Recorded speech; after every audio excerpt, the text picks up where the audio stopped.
नफरत के कारण उस कारण से लड़ा, ऐसा कहा था मैंने, या एनीवे वो उन्होंने भ्रष्टाचार की तो मैं वैसे भी करने वाला था, हमसे मीठी बात भी करते तो मैं कर देता, मैं तो इसमें।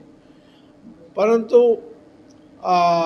हिंदू टेरर जो उन्होंने चलाई, माने हिंदू की आतंकवाद, और राहुल गांधी विकी लीक्स के अनुसार अमेरिकन एम्बेसडर एम्बेसी जाकर के वहाँ एक ऑफिसर को कहा कि हम लोगों ने तय कर लिया कि लश्कर ए तौबा उतना भयंकर नहीं है जितना हिंदू टेरर है। तो ये तो बहुत अपमानजनक बात है कि लश्कर ए तौबा जो देशद्रोही है, हमारे देश के नहीं है, और हमारे देश में ट्रेनों को गिराया है, लोगों को मारा है, और उसको हिंदू टेरर, जिसका कोई ना कुछ दस्तावेज है, कुछ है, हिंदू टेरर करना इतना आसान हो गया उनके लिए। वो दुख पहुंचाया था। सर, अतीक अहमद की हत्या को कैसे देखते हैं, और पटना में जामा मस्जिद के बाहर जो है उनके पक्ष में नारे लगे हैं? देखिए, इस लोकतंत्र में लोग क्या बोलते हैं क्या नहीं बोलते हैं उसमें मैं ज़्यादा ध्यान नहीं देता हूँ, लेकिन वो क्या थे सबको पता है, और ये कैसा हुआ उस पर जांच हो रही है, कोर्ट में जाएगी। तो मैं तो वहाँ था नहीं और मुझे इसकी भूमिका भी नहीं पता है, तो इसीलिए जब तक कोर्ट के ज़रिए कुछ आएगा नहीं, मैं इस पर टिप्पणी करना ठीक नहीं समझता हूँ, क्योंकि ना मैं उसके पक्ष में हो सकता हूँ, क्योंकि उन्होंने जो कानून का उल्लंघन किया और घोर तरीके से, उसको कोई माफ़ नहीं कर सकता। फिर भी उनका जान लेने के किसी को अधिकार नहीं है, उसको सज़ा देनी है तो कोर्ट में जाकर उनको सज़ा मिलनी चाहिए थी, जिसके लिए वो ले जाया जा रहा था। तो कहीं से दो लोग आए और उनको पीठ में पीछे से उन्होंने उनको मार दी। तो बड़ा दुर्भाग्य है कि ये ऐसे घटनाएं हो सकती हैं, उनको ऐसे पैदल ले जाना क्या ज़रूरत थी, ये सारी चीज़ों पर जांच करने की आवश्यकता है। विपक्षी एकता एकजुट करना, दूसरा शब्द है उनका पीएम बनना, चीजों को कैसे देखते हैं सर? कौन नहीं चाहता कि पीएम बने? तो कौन सा सपना पूरा होगा?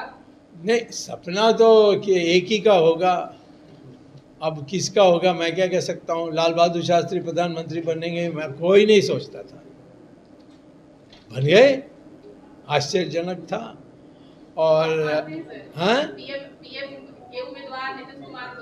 क्यों नहीं, जब मुख्यमंत्री रहे हैं इतने बार, इतने लंबे काल के लिए, वो प्राइम मिनिस्टर बनने चाहते हैं, वो खुद अपने मुंह से बोलेंगे तो हम उसको सीरियसली लेंगे। पर पत्रकार कहते हैं, आरोप लगाते हैं कि नहीं वो पीएम के लिए चाहते हैं, वो मैं उसको कैसे सीरियसली ले सकता हूँ।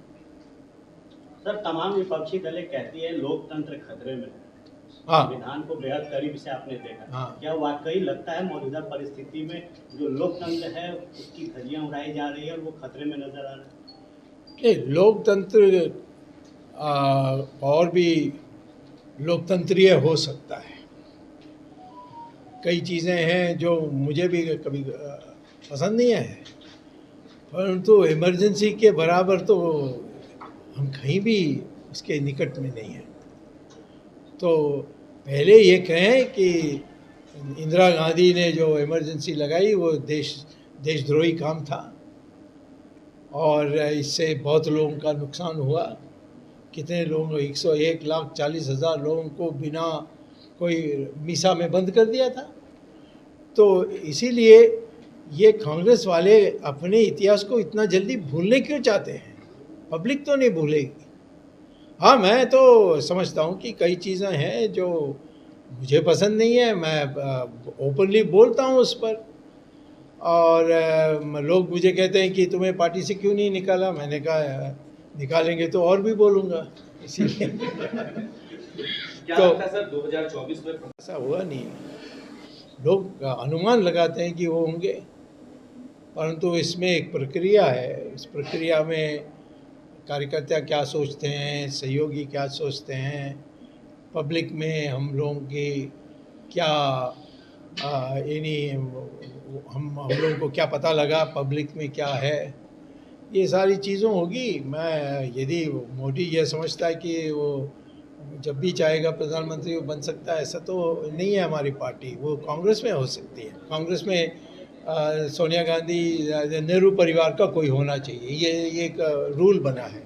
यहाँ ऐसा कोई रूल नहीं है। सर, जनहित में आपने कई केसेस लड़े। हाँ, बिहार में पूर्ण रूप से शराबबंदी है।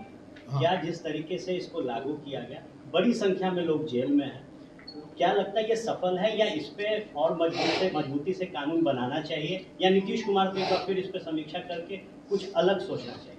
शराब तो नहीं पीना चाहिए, ये तो मेरी राय है। वो तो नशा पैदा करने वाली बात। रसम बनाते हैं, पता नहीं वो जानते हैं, वो हरड़ दाल से बनती है, हैं? तो वो पी लो, बट शराब मत पियो। मैं नहीं कहता हूँ ज़बरदस्ती करना चाहिए, क्योंकि लोग फिर जाकर छिपके करते हैं और फिर ये सारा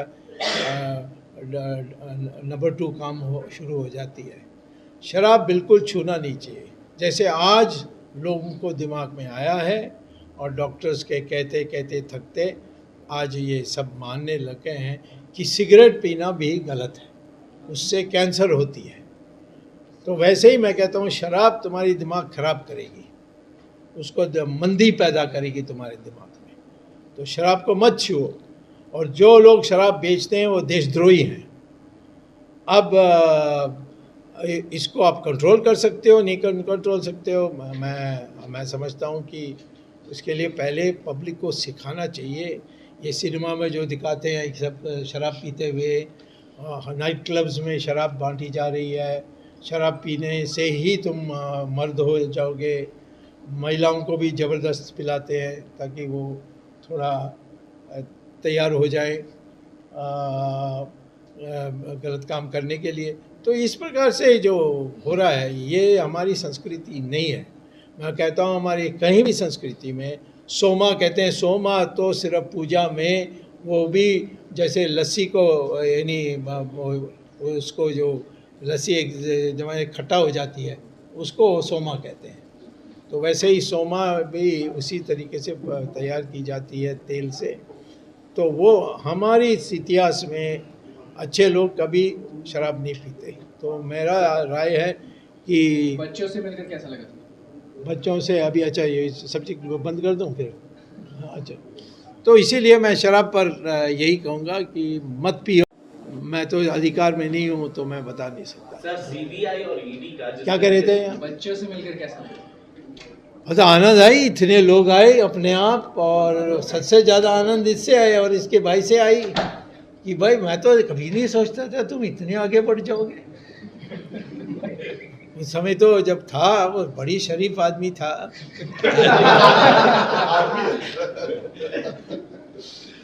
तो हम तो बहुत इसको ये भी ऐसे ही है ये। और वो कहाँ गया? हाँ, वो कनौड़िया, सत्या सबरवाल, ये तो अब दिल्ली में सबको डराने वाले हैं। जो कोर्ट में जाते हैं तो सब डरने लगते हैं। तो इतने आगे बढ़, ये भी इंटर्न में थे, ये भी इंटर्न में थे। तो मुझे बड़ा आनंद आता है जो किसी प्राध्यापक या आचार्य को आना चाहिए कि भाई इतना किया और ये जो किया इसने कमाल किया। ये तो मैं कल्पना ही नहीं कर सकता था। जब मुझे जगदीश शेट्टी ने बताया कि ऐसा ये भरने वाले हैं, मैंने कहा वो तो कोई भी नहीं भर सकता। हमारे राजनीतिक दल को नहीं बदल सकता, ये कैसा कर सकता है? करके दिखा दिया आपने। तो इसीलिए मैं इसको बधाई देता हूँ। सर, अंतिम सवाल सर, सीबीआई और ईडी का जिस तरीके से इस्तेमाल हो रहा है विपक्षी पार्टियों, क्या सर ये सही है? जिस तरीके से विपक्ष आरोप लगाते हैं कि इसका कहीं ना कहीं बीजेपी जो है वो गलत इस्तेमाल करती है, इसे कैसे देखते हैं सर? विपक्ष आरोप लगाते तो मैं उसको कीमत नहीं देता हूँ। मेरे ऊपर झूठा केस सोनिया गांधी ने फाइल किया था कि मैंने नफरत पैदा किया देश में, और उस जगह में उन्होंने वारंट इशू कराया जिसका नाम है क्या, बांग्लादेश बॉर्डर में करीमगंज। जज भी मुसलमान और प्रोसिक्यूटर भी है मुसलमान कंप्लेनेंट भी मुसलमान, और उन्होंने वारंट जारी कर दी, और ये सब उसमें मिले हुए थे। तो हमने फिर ऑफ कोर्स, मैं तो कानून जानता हूँ, तो एक स्टे ऑर्डर मिली सुप्रीम कोर्ट से, फिर मैं वहाँ गया आसाम में और उसको रद्द कराया। और जज भी इतने हैरान हुए हाई कोर्ट में कि इतना गंदा एक पिटिशन, एक कंप्लेंट डाल करके आप जैसे लोगों को ऊपर वारंट जारी करना और पुलिस भेजना, हम भी समझ नहीं सकते। तो ये कांग्रेस वालों तो बात ना करें, इमरजेंसी के बाद तो कोई इनको थोड़ा भी शर्म होगा तो इस तरीके की बात नहीं करेंगे। वो कह सकते हैं कि हमारे देश में जो आज हो रहा है वो इमरजेंसी में भी हुआ था, तो अभी तक मैं मिला नहीं, जब दिन मिलूंगा तो बदल जाएंगे।